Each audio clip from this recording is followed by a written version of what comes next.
Muito obrigada pelo convite, pela oportunidade de estar aqui com vocês para conversar sobre um tema tão importante que é o feminicídio. Eu sou a Marion Bá, eu sou advogada criminal, sou também professora da graduação e da pós-graduação em Direito Criminal.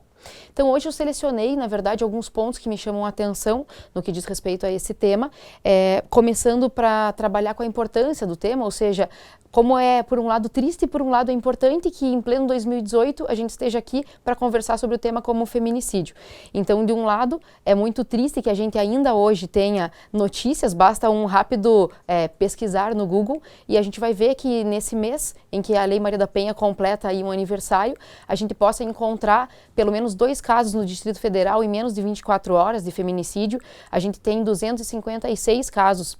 no Paraná de feminicídio, investigações em andamento. A gente tem um caso muito triste e bem midiático em Guarapuava a respeito de feminicídio. Então é muito recorrente ainda esse tema e por isso é muito triste que a gente ainda esteja tão precisando discutir. Mas por outro lado há um espaço grande, então a importância é justamente espaços como esse em que a gente tem a possibilidade de discutir esse tema para quem sabe daqui a alguns anos a gente faça essa pesquisa no Google e não encontre dados como esses encontrados recentemente. Então, só essa provocação inicial do porquê que a gente está aqui conversando ainda hoje a respeito desse tema. Inicialmente, eu gostaria de fazer algumas pontuações a respeito do feminicídio e da atuação na investigação policial. Assim como nos crimes sexuais, a grande dificuldade do crime de feminicídio é justamente a questão probatória. Por quê? Porque em crimes, por exemplo, de roubo, crimes, por exemplo, enfim, de lava-jato, crimes de corrupção, a gente tem outros tipos de provas. Algumas vezes provas documentais, como no caso, por exemplo, da Operação Lava Jato. A gente tem nos casos de roubo, de estelionato, às vezes muitas provas testemunhais, mas nos casos de feminicídio, assim como nos casos de crimes sexuais, a prova, via de regra, é uma prova da própria palavra da vítima.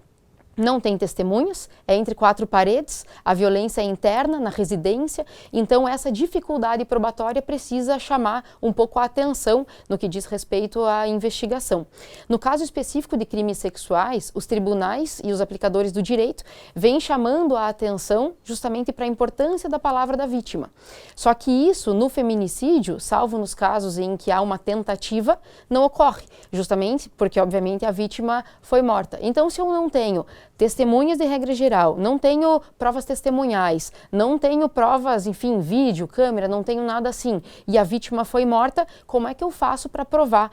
um feminicídio? Então, nesse ponto, é importante que se preste uma certa atenção, por exemplo, a respeito desse contexto social, emocional em que está inserida a vítima. Para isso, é muito importante, por exemplo, que se escute os familiares, coisas que não acontecem, por exemplo, num roubo. Não é importante para uma vítima de roubo que se escute toda a família, amigos, para ver como é que a pessoa estava emocionalmente, como é que a pessoa estava convivendo com o seu parceiro, enfim, como é que ela estava em termos emocionais e sociais. Mas isso no feminicídio é bastante necessário justamente por essa questão probatória. Então esse é um ponto, me parece relevante e um cuidado a ser tomado lá na fase investigativa. Um outro ponto também relacionado à fase investigativa no que diz respeito ao feminicídio é referente a um cuidado para um preconceito na hora da própria tipificação do crime. O que eu quero dizer com isso é que às vezes por esse caldo, essa cultura machista que marca um pouco a sociedade, é possível que na hora de realizar a tipificação, um delegado ou às vezes um operador do direito, ele entenda que não houve, por exemplo, razões de gênero naquela morte e acabe classificando como um homicídio simples, ou mesmo às vezes como um latrocínio ou algo assim. Então, também isso faz parte muito do reflexo da cultura machista em que a gente está inserido. Ou seja, o operador do direito, ou o investigador, ou o delegado responsável não identifica que naquela situação é um caso de violência de gênero. Então, em relação à primeira fase, uma fase preliminar, uma fase de investigação, me parece necessário pontuar essas duas questões. O cuidado com a questão probatória, que muda muito em relação a outros crimes, a outras espécies de crime, com outros bens jurídicos protegidos, e a questão também do cuidado no preconceito na hora de realizar a tipificação. Um próximo ponto, aí já saindo da fase de investigação e entrando já na fase judicial e de própria tipificação, há aqui um ponto bastante importante que diz respeito a uma discussão sobre a natureza dessa qualificadora do feminicídio. Quando o feminicídio ingressou no Código Penal e se transformou, portanto, numa qualificadora, houve uma discussão, e ainda há, é possível dizer que ainda há, de forma acintuosa essa discussão, por parte da doutrina e também por parte da jurisprudência, se essa qualificadora teria a natureza objetiva ou se teria a natureza subjetiva. Explicando muito rapidamente o que seria a diferença de um e do outro, depois eu vou mostrar como isso é relevante na prática. Ou seja, como não é uma discussão meramente dogmática, uma discussão meramente acadêmica, ela traz uma série de consequências práticas. Então, a discussão é, quando o legislador, e ele faz exatamente a seguinte redação, vou pedir licença só para ler a redação do artigo, diz lá, se o homicídio é cometido, e aí vem o inciso 6º dizendo, contra a mulher por razões da condição de sexo feminino. Quando se lê esse por razões, leva a crer, num primeiro olhar, que essa qualificadora teria um caráter subjetivo, ou seja, estaria relacionada à razão, à motivação que levou o sujeito a cometer esse crime de homicídio. Assim como é, por exemplo, o crime de motivo fútil, motivo torpe, ou seja, é subjetivo porque diz respeito a essa motivação do sujeito. Agora, quando esse parágrafo 2º-A, ele diz, considera-se que há razões de condição de sexo feminino quando o crime envolve,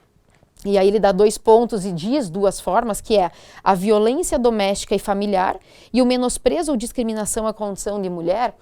Há uma discussão se essas hipóteses do parágrafo 2º não estão, de certa forma, tornando mais objetivo o que inicialmente seria subjetivo. É como se ele dissesse, quando houver essas condições de discriminação ou de violência doméstica, eu, legislador, estou pressupondo que a razão é justamente por uma discriminação, uma questão de gênero. Então é como se ele objetivasse o que inicialmente seria subjetivo. E aí isso faz com que parte da doutrina, então, defenda que, na verdade, essa qualificadora ela é objetiva. Então, essa discussão que parece bem dogmática e bem acadêmica, quais são as consequências práticas de eu entender que ela é subjetiva ou de eu entender que ela é objetiva? Eu entendendo que ela é subjetiva e, portanto, faz parte da razão do sujeito, a primeira consequência é que eu não posso, numa denúncia de um feminicídio, compartibilizar, vamos dizer assim, com motivo fútil ou com motivo torpe. Imaginemos que um homem mata a própria esposa por ciúme, o que é um caso bastante recorrente, ou então mata, por exemplo, por não aceitar que ela termine a relação com ele, naquela velha, enfim, aquele velho pensamento machista de que se ela não é minha, não vai ser minha, também não vai ser de mais ninguém. Seja num motivo ou seja no outro, diz respeito, portanto, a uma motivação do sujeito que, sendo a motivação do feminicídio, não pode ser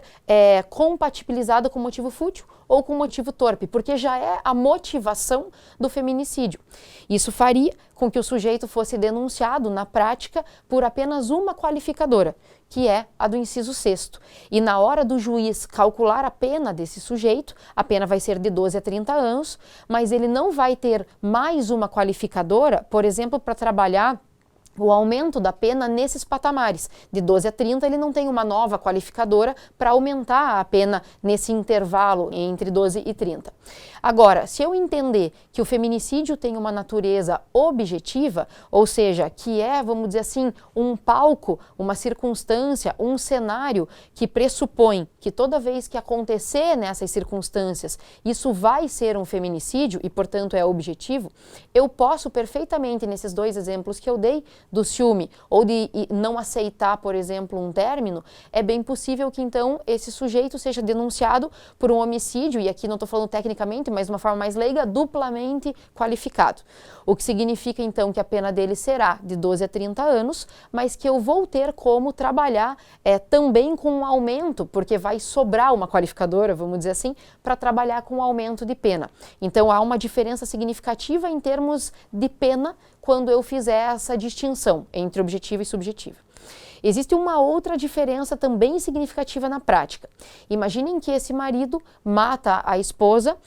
por ciúme ou porque não aceita o término, mas que ele não faz isso sozinho.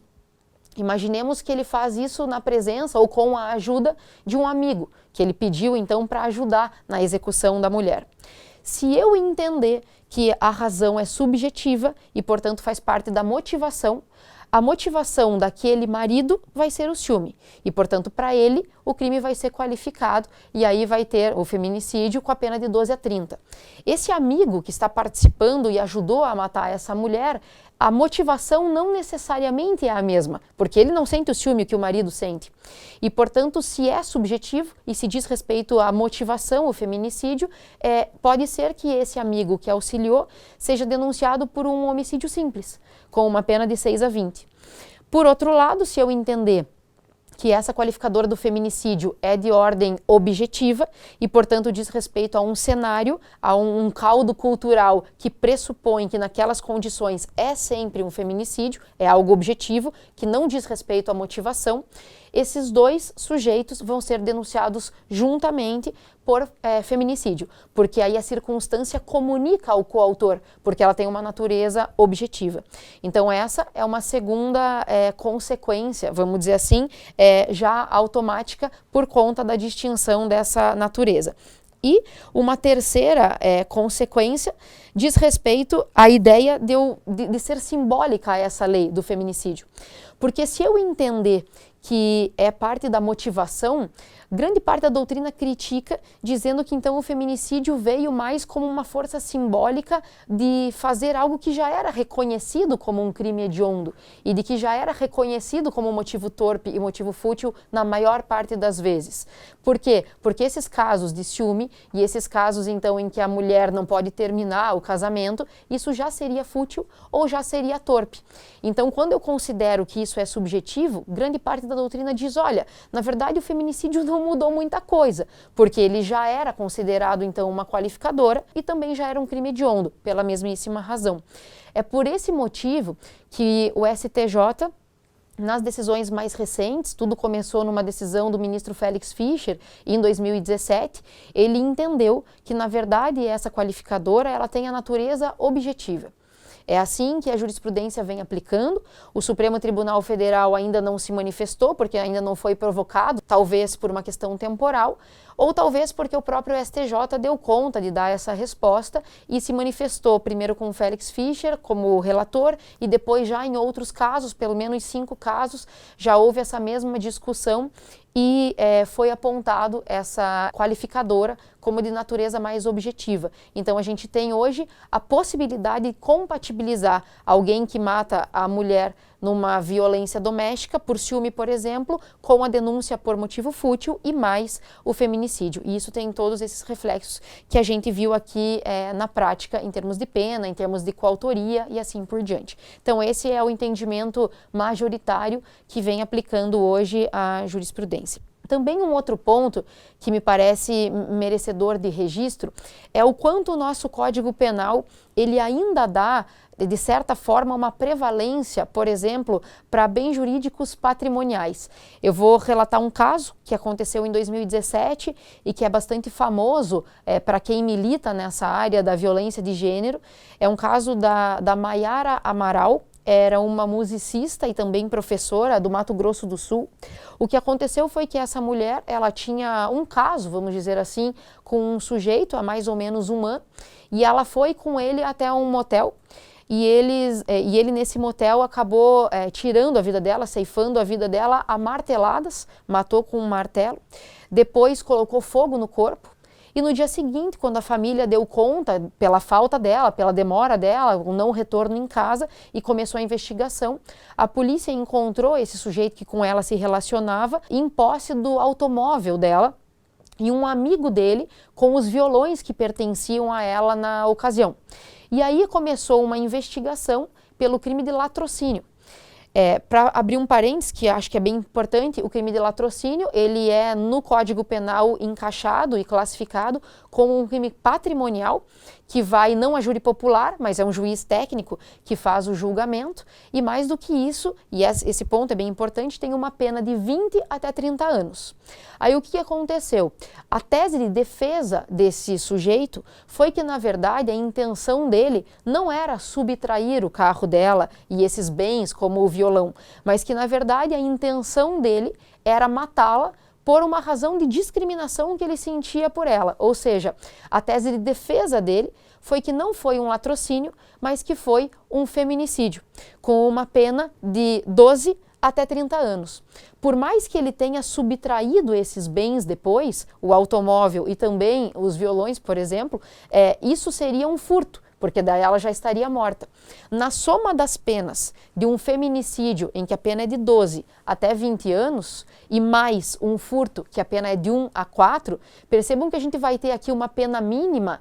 de 12 mais 1, 13 anos, enquanto que a pena mínima do latrocínio seria de 20 anos. Então, me parece relevante que também a gente pense se é proporcional e se nos diz alguma coisa o fato de que a tese de defesa de alguém tem que ser lutar para provar que, na verdade, o que ele tinha era uma discriminação à mulher e não uma vontade de subtrair o patrimônio, porque isso faz com que a pena mínima dele caia em no mínimo 7 anos. Então isso também parece mostrar o quanto essa questão da vida da mulher às vezes é subjugada em termos de importância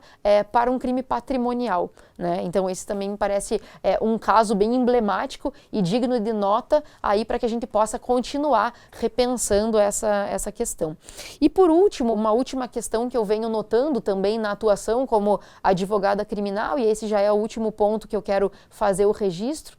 em relação à atuação no tribunal do júri. Por quê? Porque quando há um feminicídio, vocês sabem, a competência ele é do tribunal do júri, porque é um crime doloso contra a vida, seja consumado ou seja tentado. E o que se vem notando é que quando há, por exemplo, uma intenção do operador do direito em condenar o sujeito, por exemplo, por esse feminicídio, a tendência é que ele, ao invés de só discutir a materialidade, a autoria, a intenção do sujeito, o dolo, portanto, muitas vezes ele passa a olhar para a vítima e a defender coisas, por exemplo, no tribunal do júri, como: esta mulher era uma mulher de família, essa mulher era uma boa mãe, essa mulher era uma esposa exemplar. Mais ou menos na ideia de que para eu condenar um homem, eu precise fortalecer uma imagem da mulher em termos de que ela era uma boa mãe, uma boa esposa ou ela era uma boa pessoa. Por outro lado, eu vejo operadores do direito no tribunal do júri também fazendo exatamente o oposto, trabalhando na defesa de um homem que tira a vida de uma mulher pela razão de gênero, ao invés de montar uma tese de defesa, por exemplo, técnica, por um indúbio pro réu, uma falta de prova, uma insuficiência probatória, muitas vezes também dirigir o seu olhar para a vítima e começar um discurso como, por exemplo, era uma pessoa da vida, era uma pessoa que gostava muito de sair à noite, era barraqueira, que é uma palavra também muito recorrente no tribunal do júri. Então isso também parece nos dizer bastante coisa quando ainda hoje a gente discute teses jurídicas, levando em considerações valores da vítima, que no caso, repito, é a vítima, não é o réu, julgando a vítima mais uma vez, e que isso pode levar, por exemplo, a uma condenação ou a uma absolvição de quem efetivamente cometeu um crime. E nesse ponto também me parece importante fazer o registro de que essa observância é importante no tribunal do júri, porque no tribunal do júri fica um pouco de lado a tese técnica, a tese jurídica, e vem à tona discursos mais leigos, discursos mais culturais, mais morais. E, portanto, no júri é onde, tecnicamente, vamos dizer assim, mais se reflete aqueles discursos que refletem a sociedade. Então, eles trazem para dentro do tribunal do júri uma visão social, uma visão cultural, e isso reflete no discurso. E é nesse discurso que é reproduzido no tribunal do júri, então nos casos de feminicídio, que fica bastante claro, mesmo através da boca dos operadores de direito, às vezes advogados e às vezes promotores, o quanto ainda há esse preconceito, porque ainda há um julgamento acerca do comportamento da vítima, como se isso justificasse uma eventual conduta por parte do agressor. Então, assim, muito resumidamente, porque esse é um tema muito amplo e que a gente podia aqui passar a tarde, a noite, a manhã discutindo, mas eu queria pontuar, então, algumas coisas que vêm me chamando a atenção, especialmente, então, fazendo uma rápida retomada de tudo que a gente conversou, preliminarmente, o quanto, por um lado, é triste que a gente ainda esteja se debruçando nesse tema, mas o quanto é importante que a gente tenha agora esse espaço para discutir isso abertamente e cada vez com mais espaço, né, discutir não só o feminicídio, mas a violência de gênero em geral. Num segundo ponto, discutir esses pontos relacionados lá à primeira fase, que é a fase de investigação, com ênfase na questão probatória e no cuidado que deve ter, então, o investigador, o escrivão, os investigadores, o delegado, no cuidado que tem que ter no levantamento probatório no que diz respeito ao feminicídio, o cuidado que tem que ter no momento de fazer a tipificação para que um preconceito, um caldo cultural não acabe mudando essa tipificação para um outro tipo de crime. Depois, num outro momento, uma discussão bem dogmática, que seria a natureza dessa qualificadora, mas lembrando o quanto isso pode refletir na prática, numa alteração na pena e também numa, vamos dizer assim, na denúncia do coautor, da coautoria. Então, quanto é prática essa discussão que aparentemente ela é dogmática. Ainda num próximo ponto, como é importante que a gente ainda discuta o quanto a nossa legislação, o nosso legislador dá uma importância maior ao patrimônio do que a própria vida, e aqui especificamente a vida da mulher, como no caso que a gente viu da Maiara Amaral, em que a tese de defesa, ou seja, a tese que mais favoreceria o réu, era justamente a tese de que ele queria matá-la por discriminação,